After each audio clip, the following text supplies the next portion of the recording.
Étude du portrait de Madame de Pompadour par François Boucher, 1756. Madame de Pompadour, née Jeanne-Antoinette Poisson, est issue de la bourgeoisie.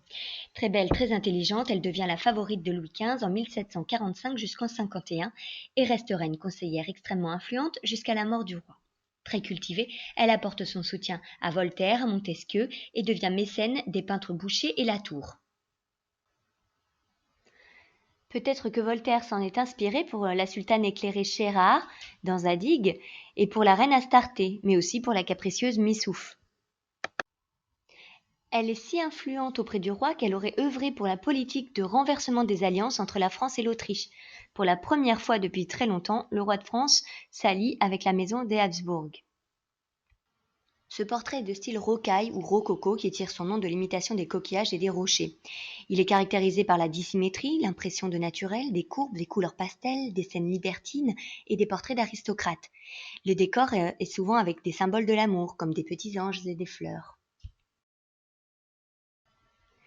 Pour rappel, sous Louis XIV, le style classique impose sa rigueur avec la symétrie et s'oppose au baroque. Barocco signifie perle irrégulière, qui illustre le monde changeant par des contrastes de formes, de couleurs, des décors riches et complexes. En France sous Louis XV, la cour renoue avec le mouvement baroque et donne le style rocaille ou rococo. Un an avant Boucher, Quentin de Latour avait peint de la marquise très sérieuse, entourée de livres comme une mécène, alors que Boucher l'a peint beaucoup plus coquette, alanguie. On peut se demander si le message est similaire ou, au contraire, si Boucher veut nous dire quelque chose d'autre. La marquise est alanguie, accoudée à un coussin, dans un décor luxueux. Sa robe est chargée de roses, de nœuds, elle porte de précieuses perles. La lumière met en valeur sa gorge et le livre au centre du tableau. C'est un appel à la sensualité. La posture sur le lit, les roses, l'inclinaison de la tête sont des symboles de l'amour.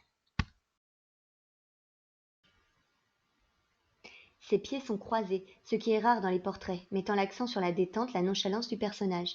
La verticalité des deux tentures jaunes et celle du miroir mettent en valeur les courbes du personnage, celle des roses et de l'horloge. Une harmonie des couleurs se dégage.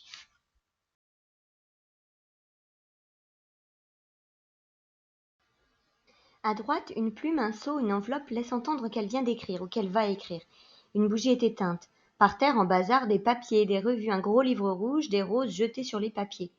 Ces éléments la présentent comme une femme de lettres, une aristocrate éclairée, rappelant son rôle de mécène, amie des arts et des lettres.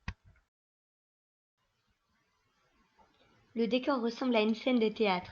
Les deux rideaux, les bords du miroir, tout de jaune ocre, rappellent l'encadrement d'une scène de théâtre. De même, les roses semblent avoir été jetées aux pieds de la marquise, telle une comédienne. Nous sommes spectateurs, au premier rang. Derrière elle se reflète la nuque dans le miroir, ce qui nous fait comprendre que la bibliothèque est aussi un reflet. Le spectateur voit l'image, le reflet, de l'image, la peinture de la marquise. Quelle profondeur peut-on alors y trouver? Ne s'agit-il que de surfaces bien lisses, métaphore de l'époque? Serait-ce l'image d'un siècle sans profondeur critique? La marquise joue ici son rôle à la perfection, entre favorite légère et sensuelle et mécène intellectuelle. C'est une invitation du peintre au spectateur à réfléchir à la société du XVIIIe siècle, éprise de sensualité, de frivolité, mais hypocrite aussi, également intéressée par la philosophie. Ainsi, l'horloge, la bougie éteinte, les roses, le miroir, les myosotis, ces fleurs bleues qui se disent Verges mich nicht en allemand, qui signifie ne m'oublie pas, évoquent le temps qui passe. Remarquons que ces myosotis sont sur la même ligne verticale que la clé du secrétaire. Ne serait-ce pas un indice du contenu de sa lettre et de sa rêverie, et la clé du tableau? On peut imaginer qu'elle a écrit à son amant ou son ancien amant de ne pas l'oublier. Le chien est un symbole de fidélité dans la peinture, la bougie est éteinte, or le feu est symbole de passion. Rappelons-nous que la marquise n'est plus la maîtresse du roi en 56, mais seulement sa fidèle amie et sa conseillère. Pour conclure, la belle marquise de 35 ans rêve à l'amour dans un décor de théâtre entouré de fleurs. La leçon donnée par Boucher est de cueillir les roses de la vie, de profiter du jour présent, car le temps et l'amour passent. C'est ce qu'on appelle le carpe diem. Le tableau invite aussi à réfléchir sur la représentation d'une époque.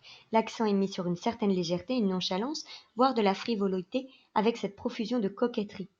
L'absence de profondeur dans le reflet du miroir, les tentures de théâtre semblent illustrer l'absence de profondeur de cette société frivole et le rôle que chacun joue à la cour.